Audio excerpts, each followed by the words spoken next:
Thank you very much. Thank you very much. And I am delighted to welcome everyone this evening as I call to order the regular meeting of the Board of Directors of the Monterey Peninsula Water Management District on Monday, April 17th at 6 o'clock. Joelle, would you like to read the special things about where we are and who's doing what where? So well, that's okay. So I just want to indicate that we have 6 members present at the 6 Harris Court building in Monterey, Building G, and we have 1 member, Mark Erickson, who will be participating via Zoom from the courtyards at Mountain View. Eisenhart, sorry, who will be participating by Zoom. I hope this meeting just gets better from here on here. Okay, I feel like it could it really just be 6 o'clock now? At any rate, Mark, I'm happy that you are with us via Zoom from coming from Denver, Colorado. Glad to be here. Thank you so much for participating. So as we call to order, could we please have a roll call? Director Edwards. Here. Director Riley. Here. Director Eisenhart. Here. Director Paul. Here. Director Oglesby. Here. Vice Chair Anderson. Here. Chair Adams. Here. All directors are present. Thank you very much. And now, just to make it difficult, I will ask Director Mark Eisenhart to lead us in the Pledge of Allegiance.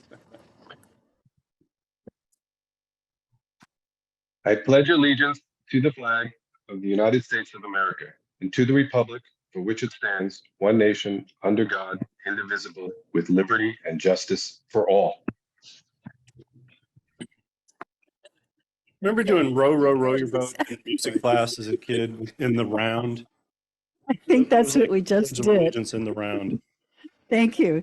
It's always kind of nice to have a lighthearted meeting to start off on a Monday night. And now I will see if there are any additions and corrections to tonight's agenda. Yes, Madam Chair, there are 2. On item 8, page 111, in the background paragraph of the staff note, there's a date, March 13th, 2023. I'm sorry, May 13th, 2023. That should be March 13th, 2023. And that was the point in time where we received the quote on services. And that's why we had to add that to the agenda the next day, or immediately with the next board meeting. The other item is item 17, which is just informational. Another calendar challenged effort, page 148 of the packet. It says September 9th, 2023. We haven't reached September 9th, 2023. That was September 9th, 2022, as it says in the actual minutes.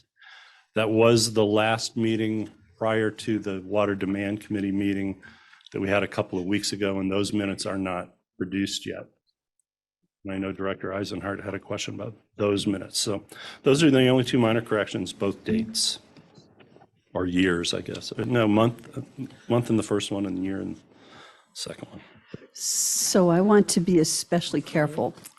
So I think I might need to make a motion to be able to accept those changes, those additions and corrections. I believe so. That would be correct. Okay, thank you very much. Is there a second? Thank you very much. We have a motion and a second, and we will take a roll call vote. Yes, the motion was by Director Riley, seconded by Director Anderson. Roll call vote, Director Edwards. Aye. Director Riley. Director Eisenhart. Aye. Director Oglesby. On the question. Yeah, Yes. so my 148 is blank. So I would imagine, I don't know where does the public have it on our website somewhere? Yeah, I think it was probably a back page of a double-sided document that just got PDF. Yeah, But the public has the proper copy of 148. Let me get the- We can figure ours out, but. Dave, this is what would be. Yeah, so, Good. so really quickly, the staff note, item number 17, under exhibits, it says 17A, Water Demand Committee meeting minutes of September 9, 2023.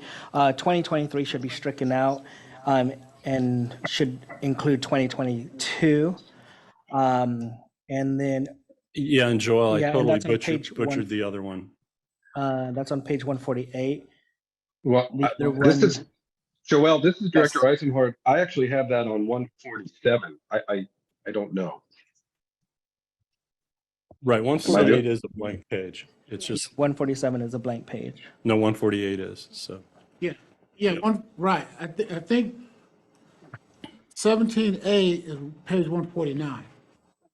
Does that make sense? Uh, Yes, but Yes. the Yes, it correction begins is, at 149, yes. right, but the correction it's is just- made on one.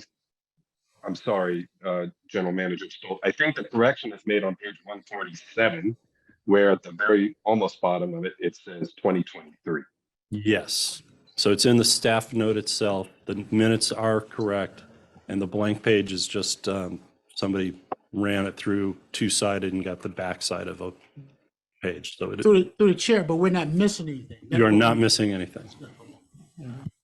And then I butchered the first one on page 111. It's the third line of background where it says on May 19th, 2023, Raftelis provided an estimate, and that should be May 19th, 2022, which was the day before our May 20th. I'm sorry, gosh, it should say March 19th, 2023. See, I'm So, just- General Yeah. Stoll. March 19th, Yeah. 2023, and that's the reason we called it out verbally, and it wasn't on the agenda because it was the day before the March 20th, 2023 board meeting. We're going to rectify that anyway, belt and suspenders, as part of the consent or possibly off the consent. We'll find out shortly. I just want to be clear. Are you talking about correcting page 111? So it's Yeah. 111 Correction. in the Oh, no. paragraph that says background. No, it's 110. Right. because This is 111. This is The 110. attorneys from Cal. Okay, so interestingly, I've pulled down the PDF version on the website. And I guess we have different page numbering than the Yeah. printed versions. Just when something got covered, when something got printed, it just shifted a page. Two page, Yeah. yeah. Okay, great. So it's page 110 of the printed version. And that's the last reference to a page number I will make all night. So Don't now, recommend. I would like to get this straightened out. We have a motion on the floor and a second, and we were about to do a roll call vote to accept the changes. But now we need to amend the motion to correct the language so that we are able to move forward with the vote. Yes, thank you.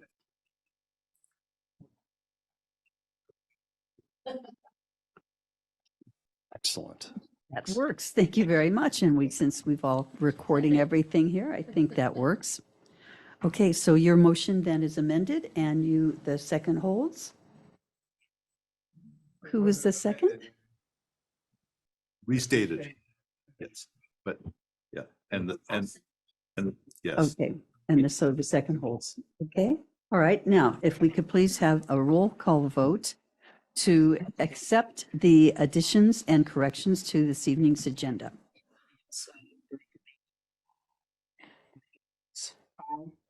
Director Eisenhart, Aye. Director Hughley, Why? Director Paul, Yes.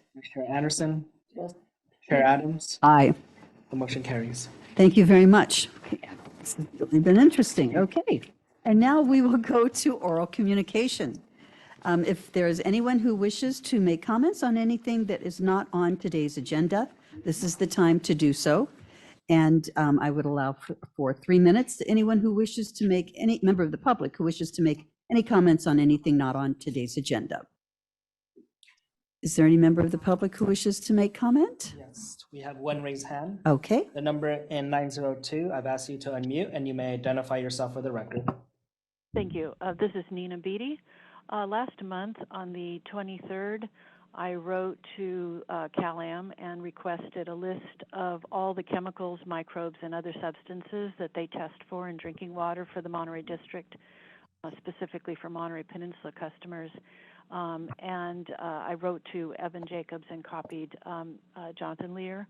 Evan Jacobs immediately responded back the next day and sent me the link to the annual report from last year and said that the 2022 report would be soon. And he also said that Dr. Wang was in charge of water quality for CalAm, that he would be able to provide me with a complete list of, he said, primary and secondary drinking water standards and more detail on our testing protocols. I'm still waiting for that list. And that's been almost 4 weeks. So on Friday, I sent another note to Dr. Wang, and I said to remind him, would you please send me a list of everything that you're testing for in the drinking water. So I'm hoping that this will be something quick that he responds to. And I would like to request that a list of substances be posted on MPWMD's website as well as CalAm, so it's easy for the public to see what the water company is testing for in our drinking water. Thank you. thank you, Ms. Beatty. Is there any other member of the public who wishes to make comment? Chair Adams, I see no raised hands, so I'll return this back to the board. Thank you very much. With that, we will close oral communications and move forward with our consent calendar. Is there any member of the board who wishes to pull anything on our consent calendar for either discussion or questions? Madam Chair. Yes. Item number 8, please. Okay. Is there any other member of the board who wishes to pull any item for discussion from consent calendar? Okay. Is there any member of the public who wishes to pull anything from the consent calendar? Chair Adams, I see no raised hands. Thank you very much. With that, we will go back to Mr. Edwards for comments on item number 8. I just want to thank the office of the DA, District Attorney, for looking at that complaint and answering that complaint in a very timely manner that we got it back on our agenda tonight. She answered the complaint well. She looked at the tapes. We were found not to have done anything wrong, but to make everybody happy and keep transparency there, we'll redo it. But I appreciate the officer, the district attorney on the speediness. You know, if we can get our judges to work that fast, I'd be even more happier. That's all I had on that one. Thank you very much. Any other comment? Yes, Mr. Yeah, Oglesby.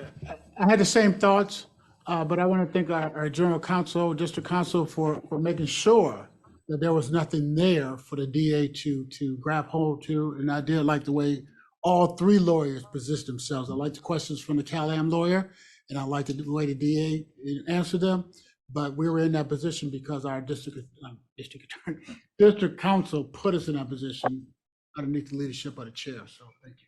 I agree with you, Mayor. Thank you, Mr. Beer. So we have no other comments or questions on the consent calendar. I would like to have a motion to approve the consent calendar. I move to approve it. Thank you. Is there a second? Thank you. Could we please have a roll call vote? Yes, the motion was made by Director Edwards, seconded by Paul. Roll call vote.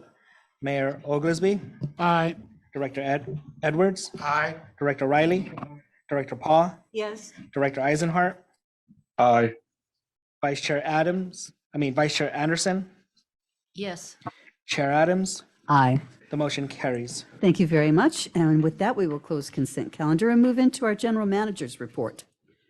So, Mr. General Manager, I'm looking at you. You got it. We'll just wait for the slides to come up. I do have the standard monthly regulatory reporting and then a few other items to touch on. So I've got control. This is the Monterey Peninsula Water Resource System report, which is just the 2 regulated large sources of water. What you can see is the Carmel River target greatly exceeds the actual, and I just want to explain why. So again, we do the quarterly water budget, actually start with an annual water budget in October, or approved in September for October, and then quarterly, and you see these budgets. What happened in the year to date is we've had rains. So a lot of Carmel River pumping has been recategorized as Table 13 water rights. We've had floods that took out some wells for that period of time when the river was really high, so less pumping could be actually occur. Then most recently, the Pierce well, which is really the largest of the lower Carmel Valley wells, was out, reducing pumping off the river. And then we've been prioritizing pumping from the river for injection in ASR instead of for production for customer use. And so you'll see on the next slide, had a little more pure water Monterey use than budgeted, and then less Carmel River. But that big difference doesn't signal anything that we're worried about at this time.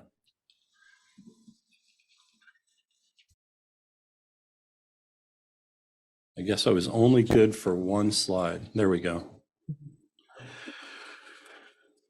On the other water projects and rights, this is where you can see that Pure Water Monterey is producing more than was budgeted, and that's because we've discovered that we can do more production for use in the Cal-Am service territory in the winter because the growers aren't competing for some of the recycled water up at the plant.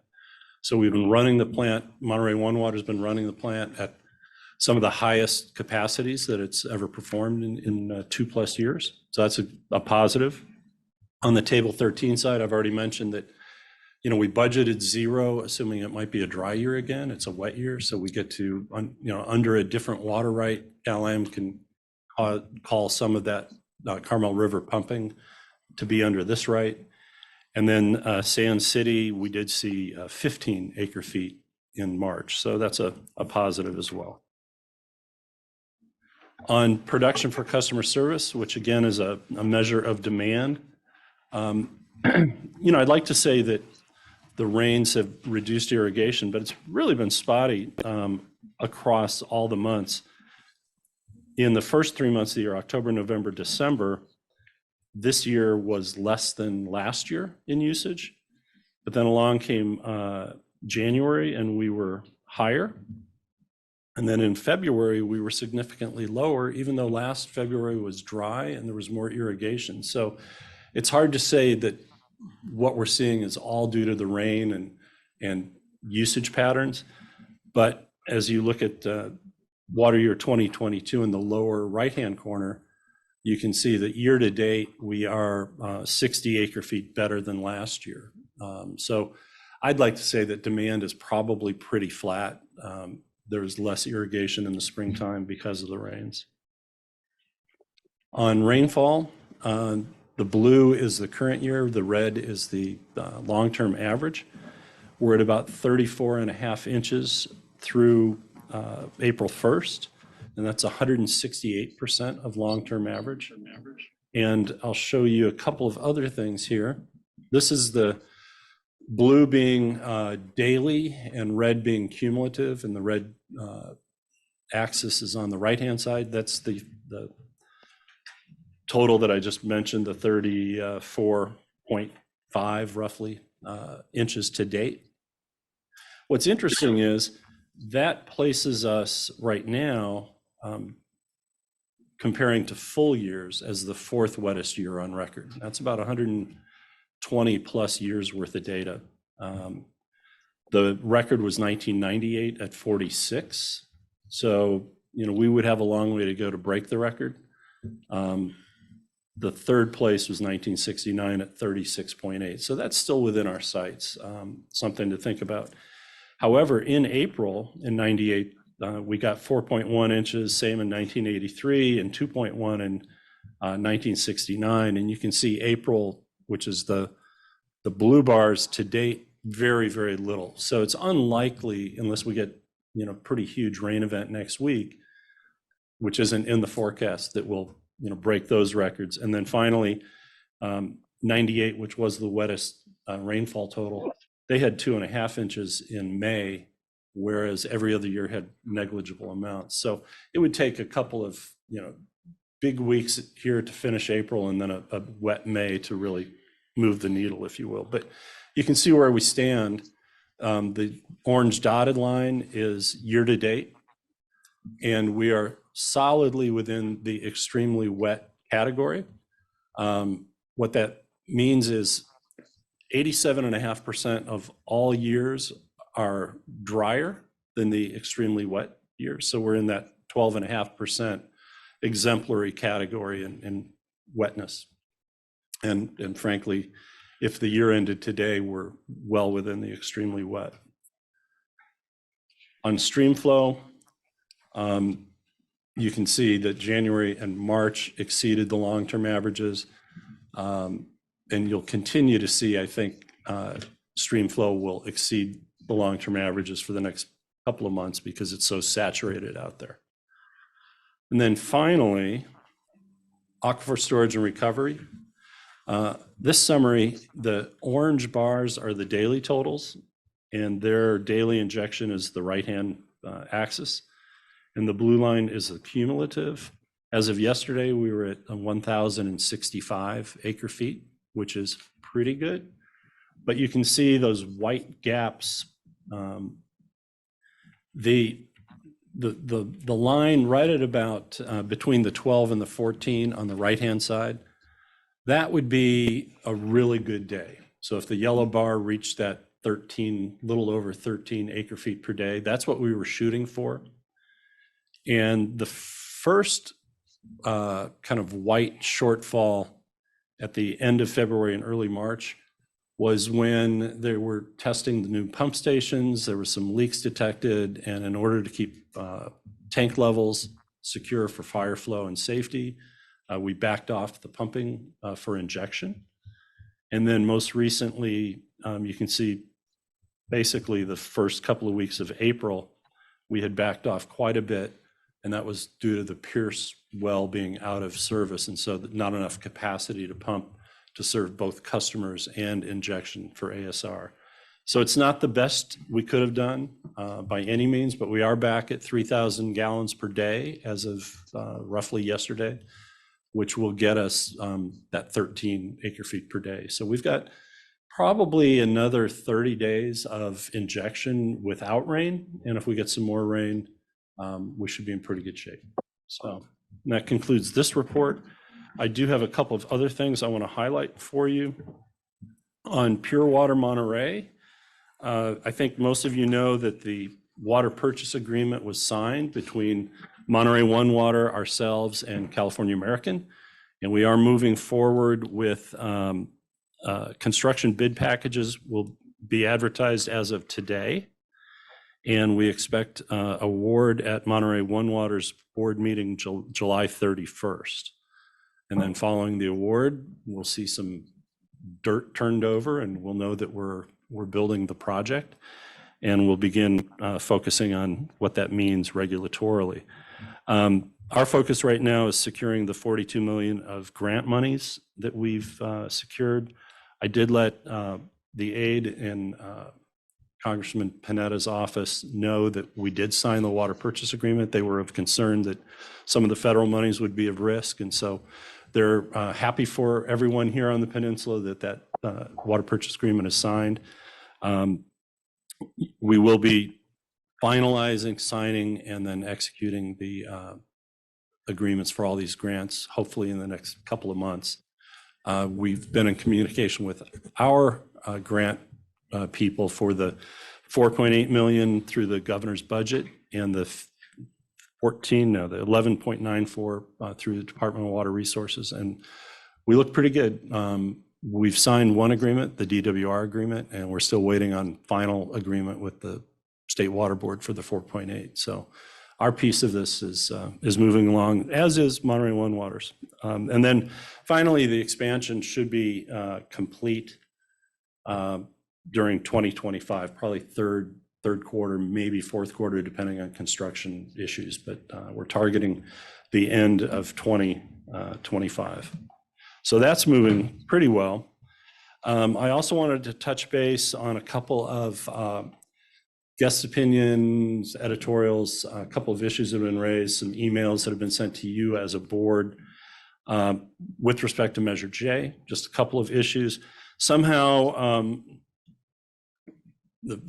there are certain parties out there who are contending that somehow the district is moving too fast and that Measure J was just to explore the feasibility of acquiring Cal-Am. And I want to remind you that the actual language of the initiative, the initiative was titled the Monterey Peninsula Water System Local Ownership and Cost Savings Initiative, Section 2, Purpose, requiring the district to take affirmative action to the extent financially feasible to acquire the water system assets owned and operated by the California American Water Company that currently provide water service to the district and its ratepayers. That's kind of the preamble to the actual ordinance. And then in the ordinance language, which is Section 4, the district shall acquire through negotiation or through eminent domain, if necessary, all assets of California American Water or any successor, et cetera, et cetera. So that's the ordinance. That's the making of law put on us that we can't undo without another vote of the people. So that is the direction we were given by the voters. The second thing we're hearing a little bit about, somehow the cost of failure is 30 plus million.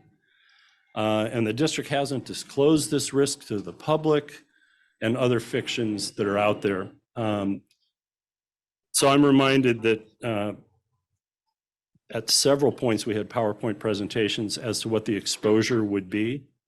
But even during the January 5th LAFCO meeting, Commissioner Oglesby, in his role as a mayoral rep, actually asked the question. So I'm trying to figure out exactly where the 34 million potential court case fees from, the staff is saying, where does that come from? And LAFCO staff said, well, it's included in consultant Richard Berkson's report that he provided October 11th. So I went back in there and took a look, and he also said MPWMD indicated that it was using a pay-as-you-go approach to financing its eminent domain costs, which means by the end of the initial phase right to take trial, it will already have paid its own costs, including pre-trial and litigation expenses. In case of an initial phase loss, MPWMD would then still need to fund Cal-Am's litigation expenses that could presumably range from 7.6 million to 12 million based on prior examples. So LAFCO's own consultant pegged that number at that 7.6 to 12. But going on just a little bit, Cal-Am posed a number of 10 million total for both parties, us and Cal-Am, in the proposed right to take bench trial in a letter in April of 2021. And the district's own eminent domain attorneys who've worked on these before, they did Felton, they did the Golden State Water takeover in Ojai. They pegged it at combined at 15 to 20 million. But again, we pay as you go, so it would only be a portion of that, which would be Cal-Am's costs. So, I think it's important to know the district's never wavered in its statements about the potential financial risks. And we've been very upfront, and it's probably been in 4 or 5 different PowerPoint presentations publicly. I think many of the proponents of this who put Measure J on the ballot and gave it to us to execute know what these risks are. And so we're not shirking our obligation to tell folks about that. And contrary to what we've been hearing, we do have reserves to cover it. If it gets much higher, or we go much further and it grows, well, we'll have to look at that when we get there. But right now, it's not perceived to be an insurmountable risk that would bankrupt the district or our ability to execute our functions. And then finally, we heard from a couple of speakers at our public forum, well, you should update your feasibility. And there's some pluses and there's a lot of minuses to that. If government always updated its studies. You'd spend all your time updating your studies and never executing on them.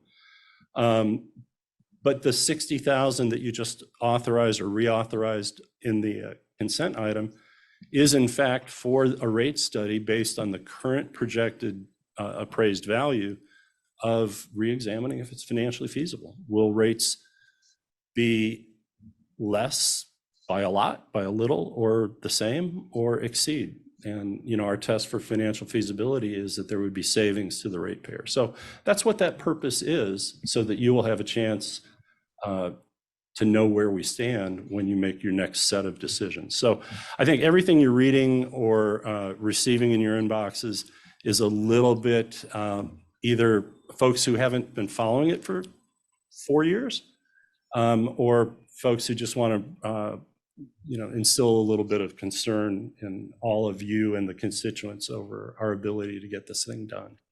So with that, I think we can move on to the report from District Council. Thanks, Madam Thank you Chair. very much. Thank you for that good report.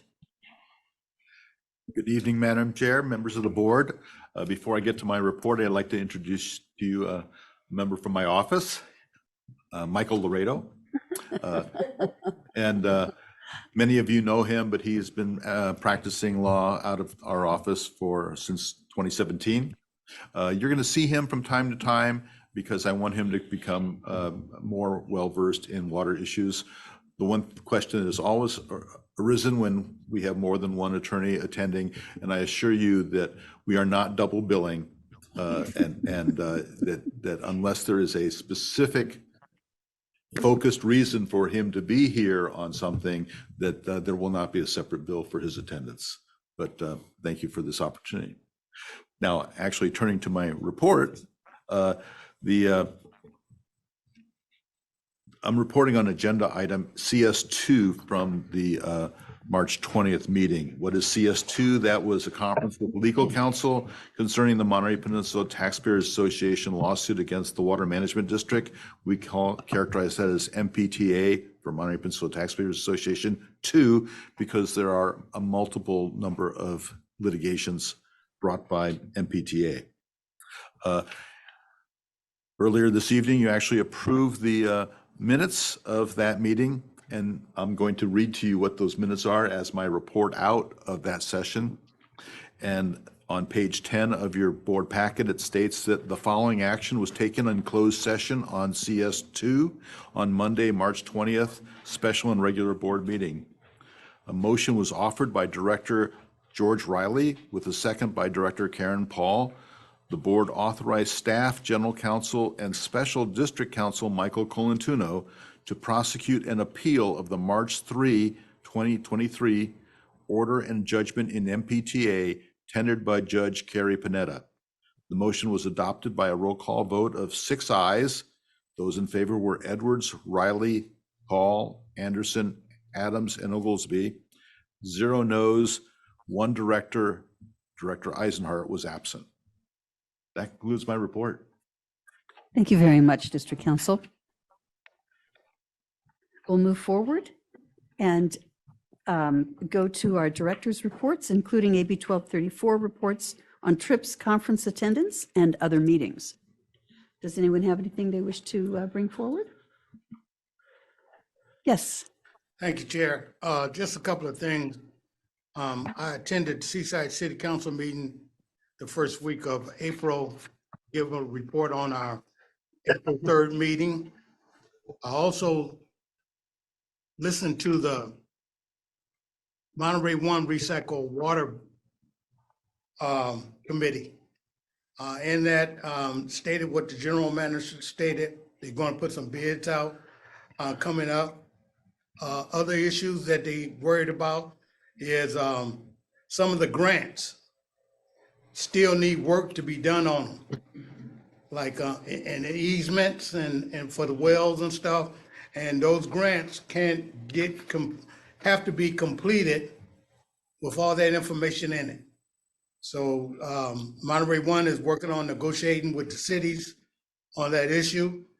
They asked if we could help if we can, but I think we just need to find out, GM, for our May 1st water supply meeting, how many of the grants are really done and what work is needed to finish up that we can get, so we can all know in the public, because it seemed like once we got Cal-Am off on their way, something else comes up. And the grants can't get released until all the work is done. So we need to work on that. That's all I got. Thank you. Thank you very much. Any other comments or questions at this point?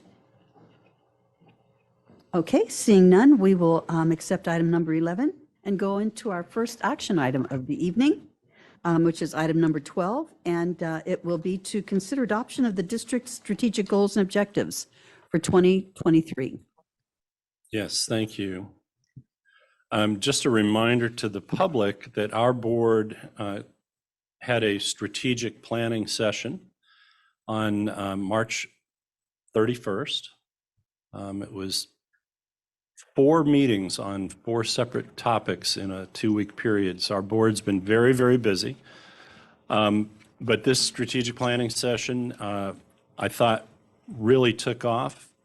There was great conversation. The board led most of everything that you see on paper through their discussion. And when I refer to paper, I'm not referring to a page number, but Joelle, if you could bring up Exhibit 12A. And while it's coming up, I want to encourage the public, beginning tomorrow, hopefully we'll have the new, if you adopt them, have the new strategic goals and objectives posted to our website. The public is encouraged to go read and examine them. There's a lot of work to be done. I'm not going to go through all the objectives, but I do want to touch on just identifying what all of the goal areas are. So here we go. Goal number 1 is to secure a safe, reliable, sustainable, diversified, affordable, legal water supply for the Monterey Peninsula through support and investment in pure water Monterey expansion, which thankfully we have signed the water purchase agreement. Yes, so these are near-term goals, 1 to 2 year timeline. The second goal is to expedite and implement public ownership of the water distribution system as directed by the voters pursuant to Measure J. Goal number 3, near-term goal number 3, is to protect and enhance the district's financial resources, both short-term and long-term. Goal number 4 is increase public awareness and engagement and ensure MPWMD reputation for excellence, competence, integrity, and commitment to the community's best interests remains intact. Goal number 5, near-term goal number 5, continue strategic planning for near-term water supply, including operation optimization, which was a very interesting discussion about how do you protect the things you have and how do you make them work better? And it goes a little bit to that conversation over ASR that we just looked at. But it also goes to Sand City desal wells and so forth.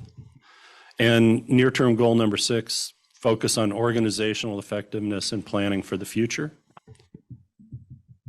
which is what do you do when Dave Laredo's 80 and Dave Stoltz 73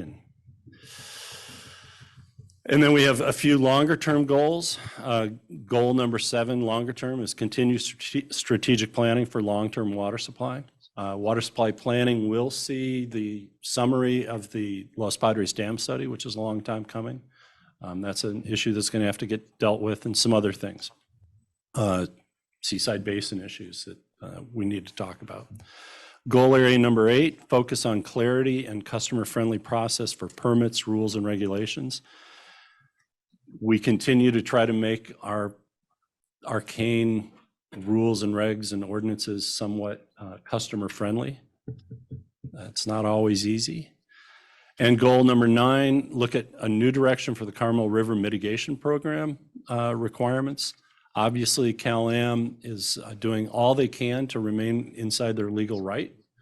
Actually, Director Riley and I talked about this earlier. The non-CalAm pumpers will now have as big or a bigger influence on the river than CalAm at this point. So we're going to have to reassess what the mitigation program should look like, what it should cost in the future, how much time do we need to monitor the river and make decisions about where it's going in the future.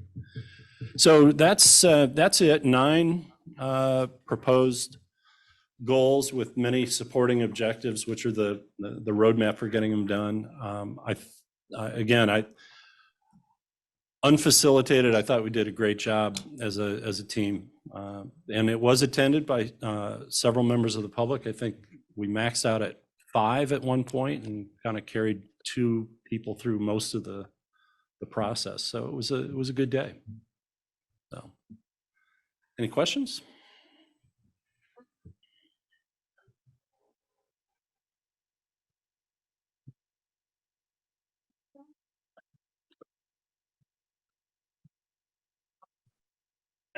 Yeah, it's a great question. When Order 9510 came down, it was recognized that CalAm was, clearly pumping, well, about 60% of their pumping at the time was not legally authorized, but it was also about 3 times more to 4 times more than the non-CalAm pumpers.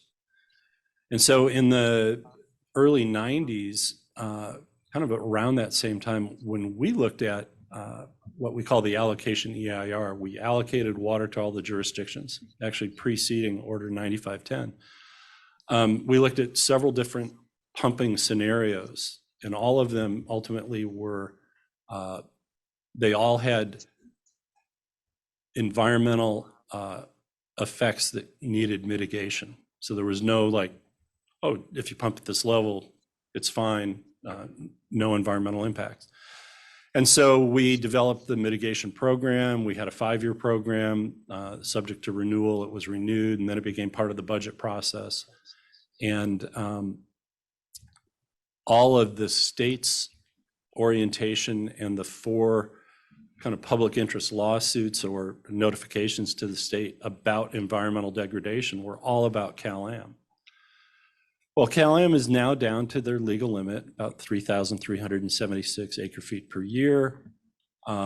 We've seen an uptick in the non-CalAm pumpers as vineyards have gone in and different things have occurred in development.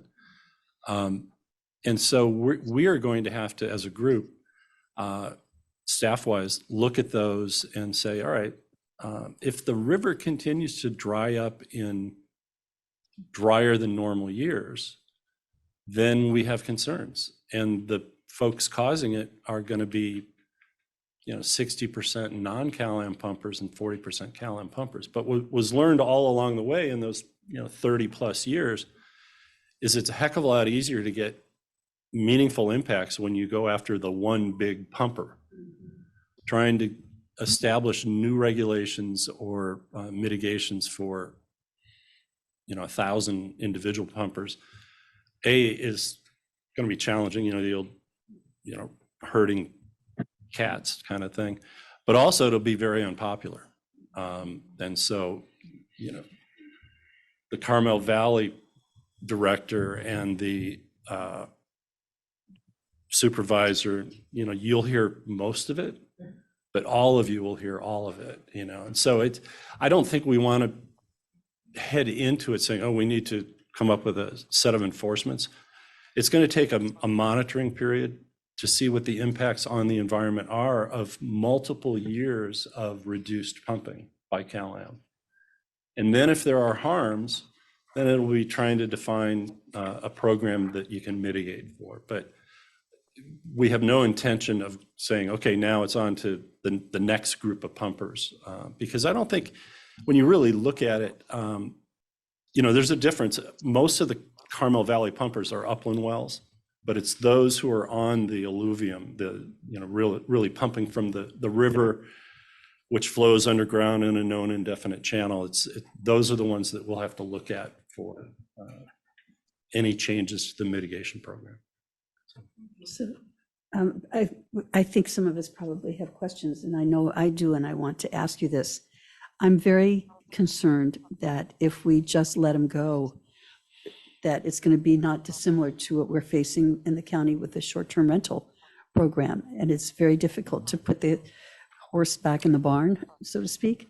So I'm just wondering if maybe we could do, if we have thought about doing some sort of like a voluntary limitation program that offers some sort of incentive.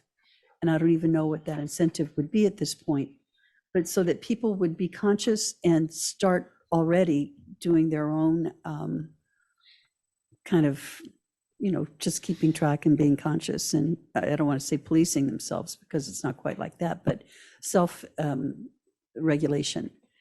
Well, we And do have. Madam Chair, I just want to point out that this agenda item is identifying this as a strategic goal. Right.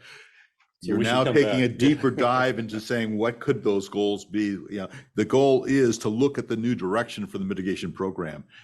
This topic, fascinating as it is not really tonight on the agenda, but you're teeing it up for a future discussion.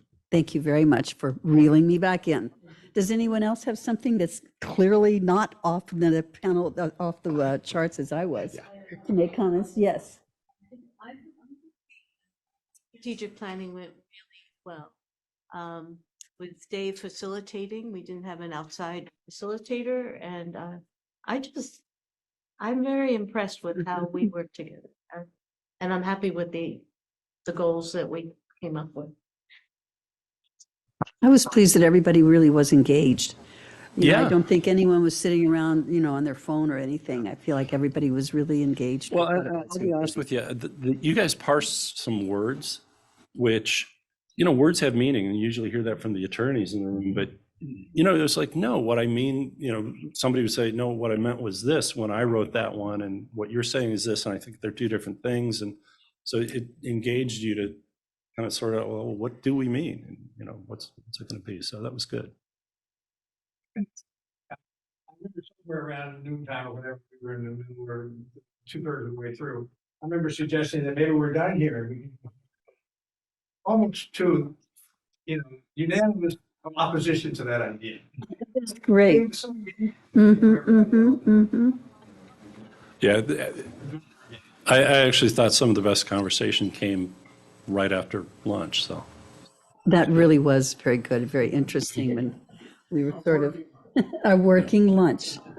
Now, I don't see Director Eisenhardt's hand up, but I do want to add something that he's raised through one of my division managers, which is something we didn't talk at length about, but it's smart metering and better information.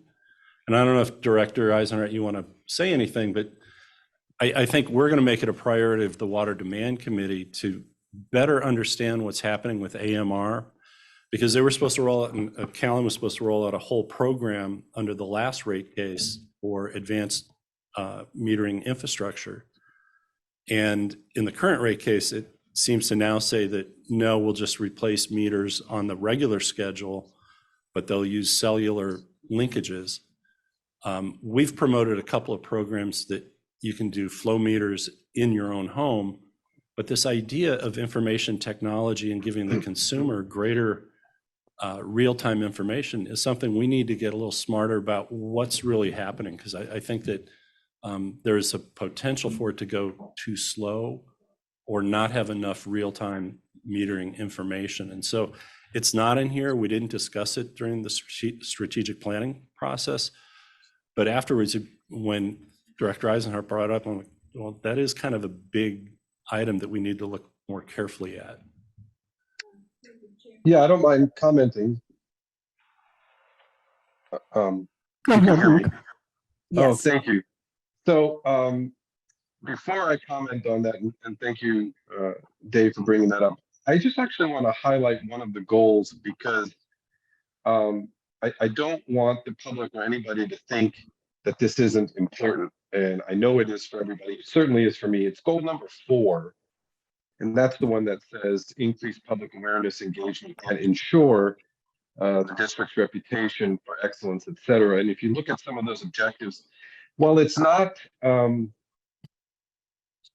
I think, carved out expressly, but it's also what we do when we talk about the steelhead fishery program and when we talk about land management around the Carmel Valley. I mean, all of those things are important also, especially now what we've seen after all of the rain and frankly, even destruction and what the district is doing. And I really want to highlight that.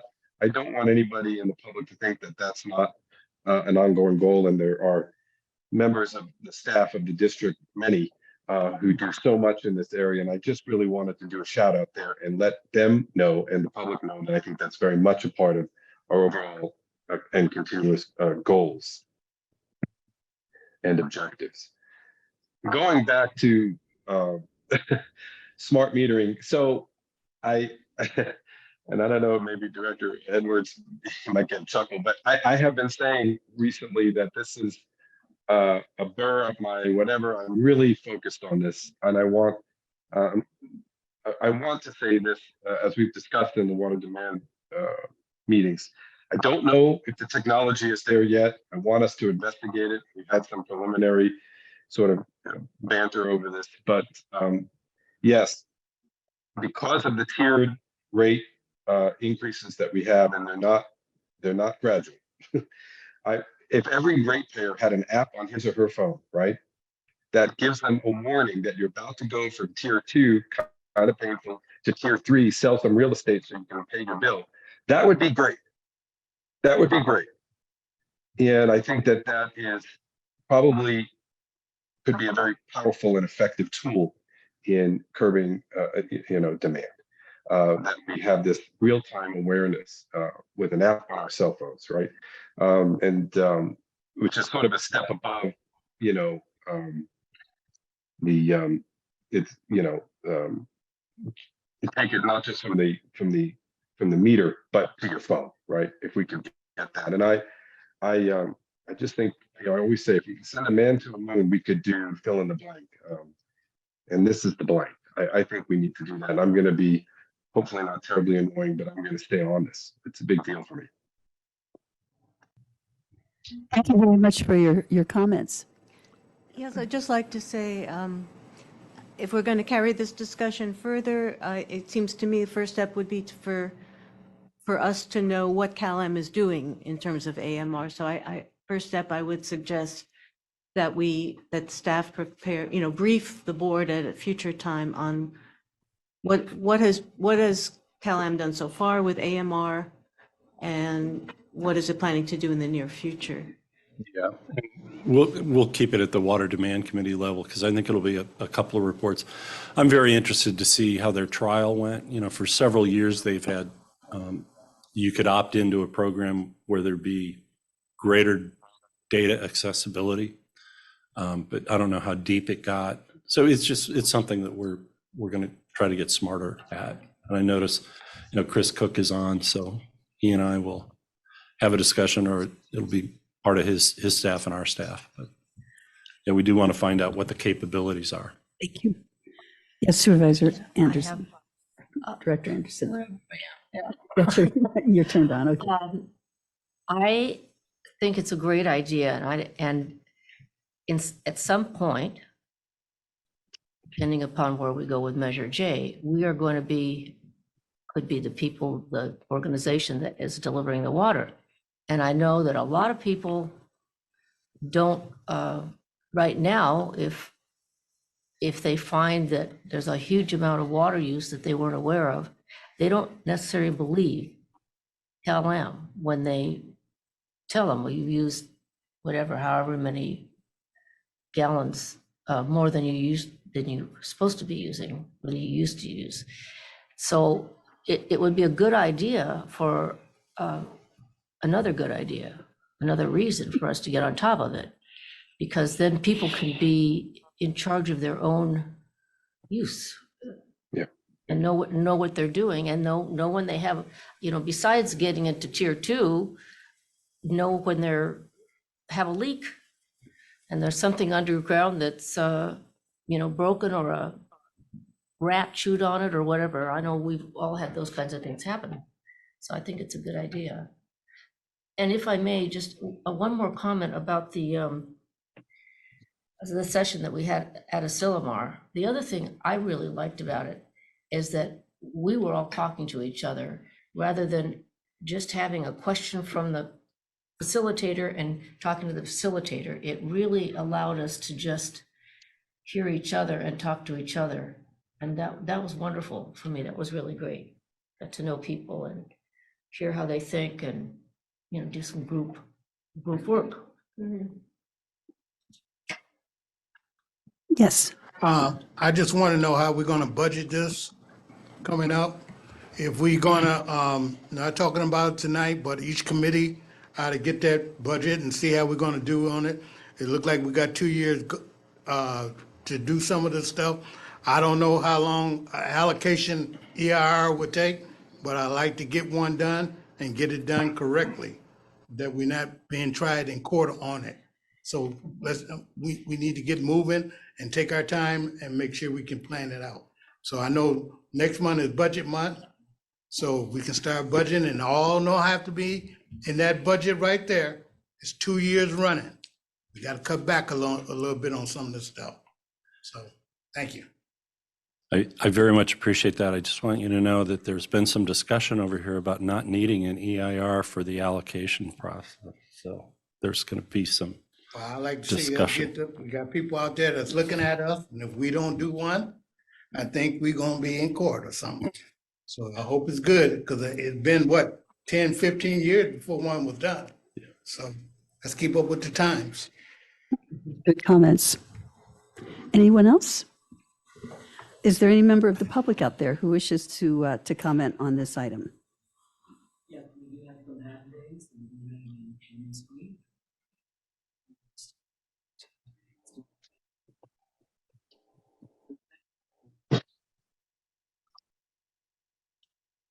Hi, were you talking to me? I couldn't hear you. This is Susan Schiavone. I just briefly looked at the goals and objectives. I haven't had a chance to look at them deeply, but just what you've shared, I think is wonderful. I commend all of you for working together so well. I think having no facilitator did actually help you guys communicate clearly to each other, and you have gelled as a board wonderfully.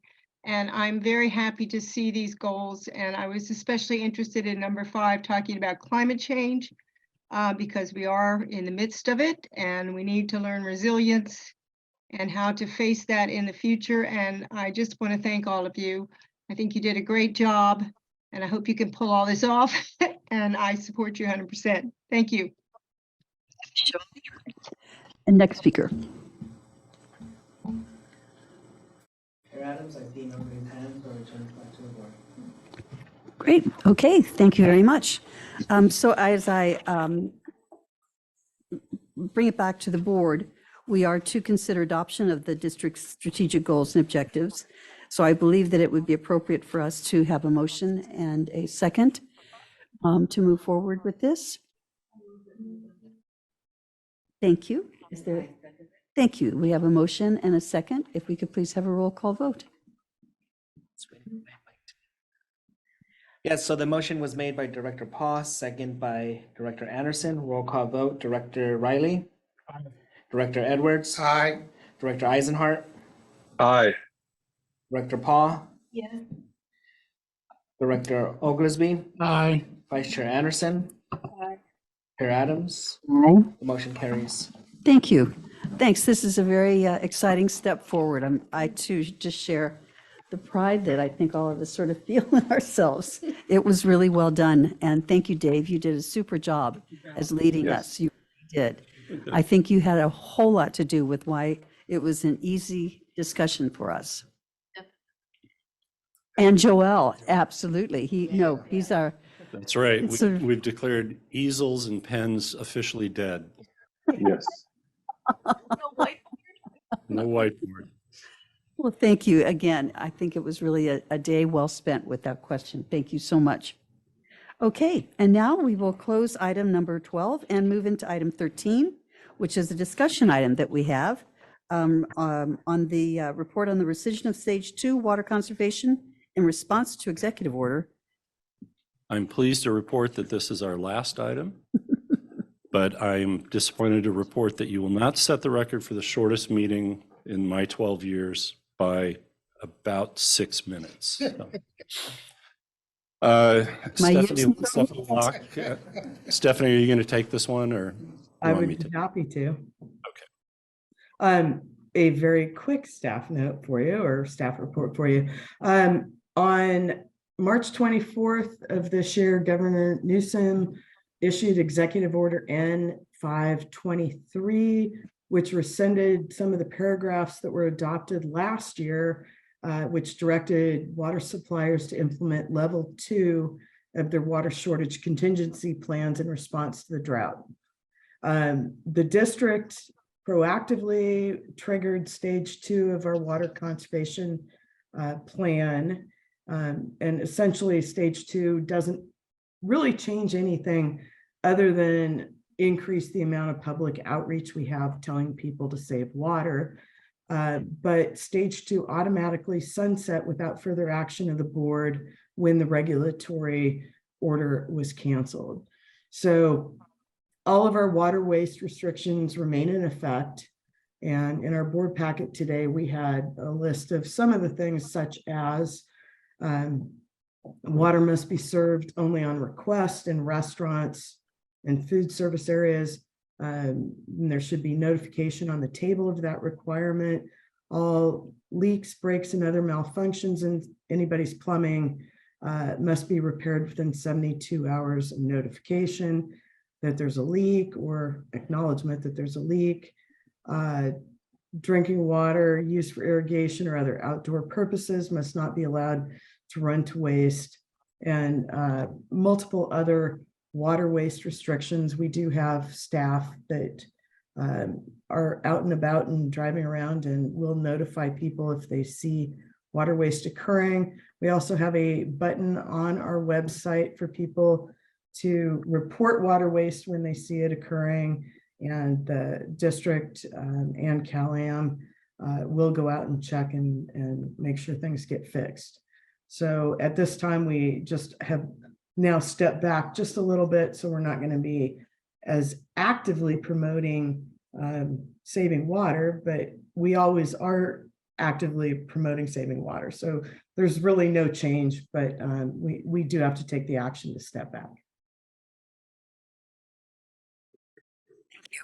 For your report. And let's see if there's any board member that wishes to ask a question or make a comment. Yes, Alvin. Sorry. That emergency water ordinance that we came up with the city, that has expired, or is it about to expire? No, it automatically expired when the governor took action directing that his order no longer applied. Okay, thank you. And Stephanie, will you clarify the outdoor seating ordinance? What's its status? Thank you.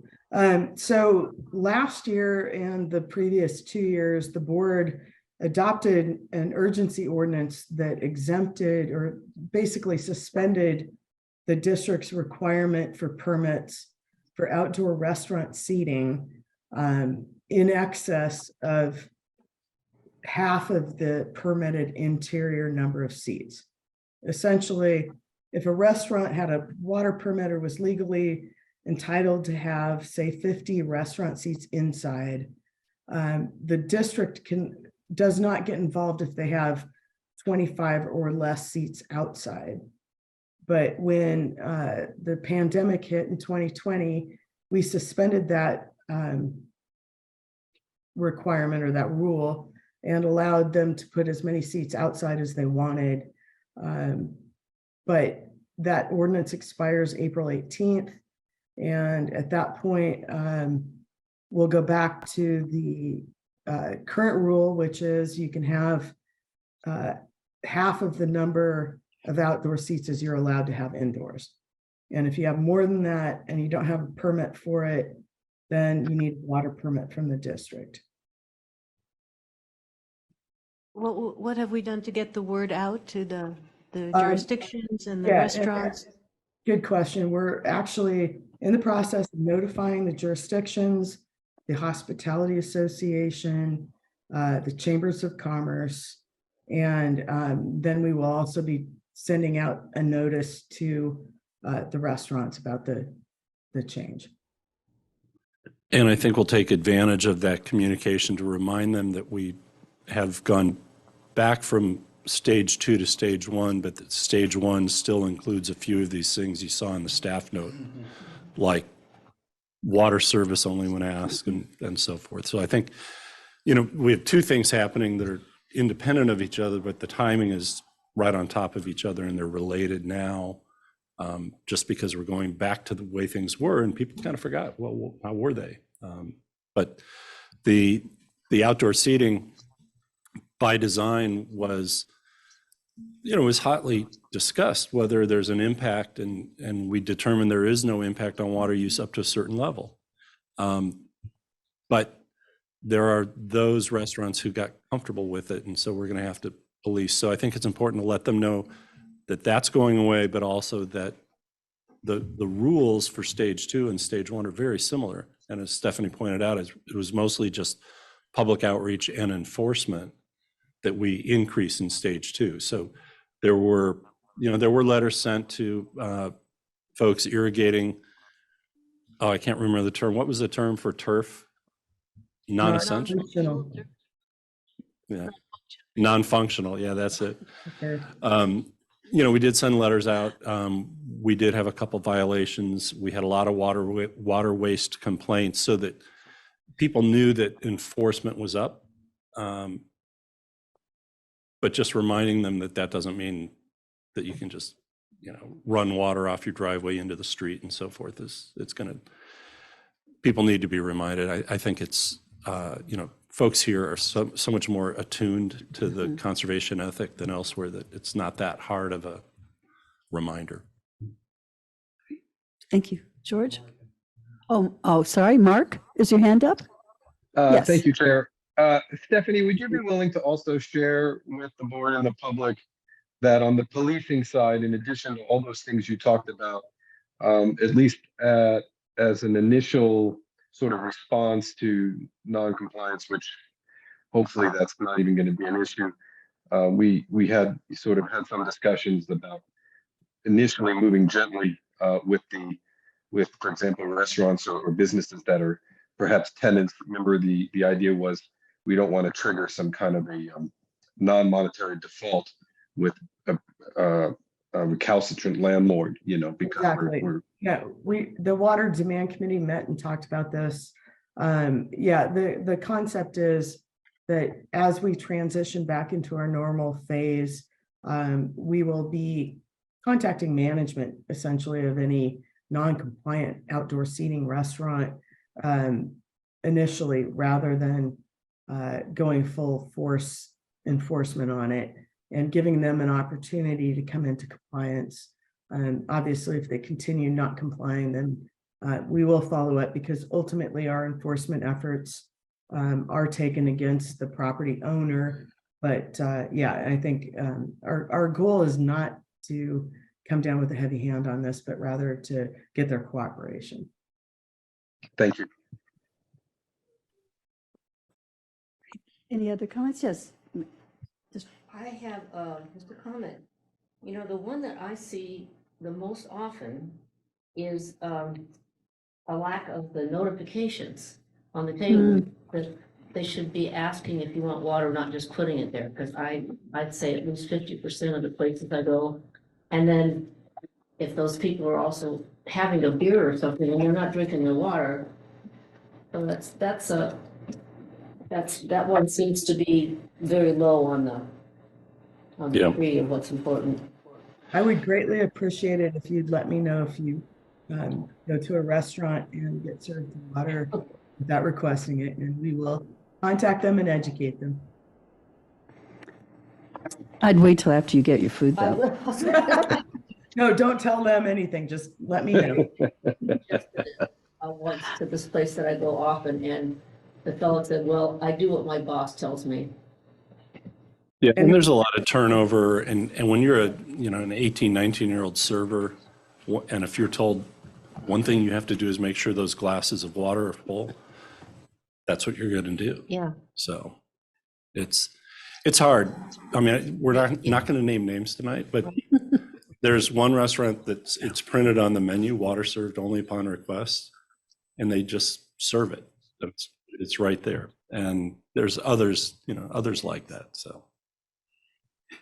Okay, any other comments from the board on this item? I'll go to the public and see if any member of the public wishes to make any comment on this discussion item. Yes, just as a reminder, if you're participating by phone, please push *9. And if you would like to make public comment and you're joining us via Zoom, please raise your hand. Chair Adams, I see no raised hands. Okay, with that, well, thank you so much, Stephanie, for the report. And with that, it's a discussion item, so we will close the item and just make the comment that is there any member of the public or any member of the board who wishes to address anything on items 14 through 23, which are informational items and staff reports. I do see raised hand in the public. Yes, if you could please identify yourself and make your comment.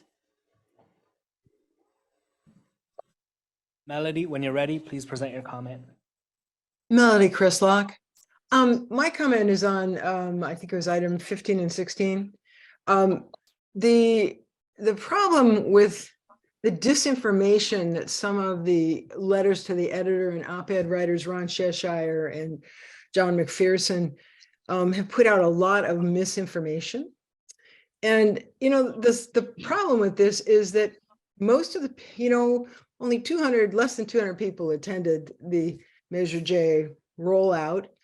And most people have no idea what the truth is. So when they get these op-eds, in full circulation, and then Cal-Am went and sent it out to all of their ratepayers, which I can't even figure out how that's legal. But I really feel like it would be to the district's benefit if you could put an op-ed once in a while in the paper, and it's the Pine Cone and the Herald where this misinformation gets distributed, just to set the record straight on the facts, because people don't know the facts. And when you give them misinformation, and then months later, I start hearing, oh, well, I thought that, this was going to go on our tax bills because somebody puts this in an op-ed. And I just would encourage you to consider, I know Dave doesn't really think it's important right now, but I do. I'm just being the squeaky wheel here. So anyway, I would hope to see some factual op-eds correcting some of this misinformation that's been put out there in the last few weeks. Thank you. Chris Luck. Any other comments? Yes, at this time, I would like to invite Susan Schiavone. Susan, when you're ready, please present your comment. Hi, I just want to piggyback on what Melody Chrislock said. Yes, it would be nice to get some information out of the district to refute some of these untruths that are being told. I did write a response letter to Ron Cheshire's article, so I hope it does get printed in the Herald, and I have sent it over to Joelle tonight to share with you. So thank you all. Susan, any other comments? Chair Adams, I see no raised hands. Okay, well, since there are no additional comments from the staff, from the public, and no comments from our board, we will adjourn our meeting.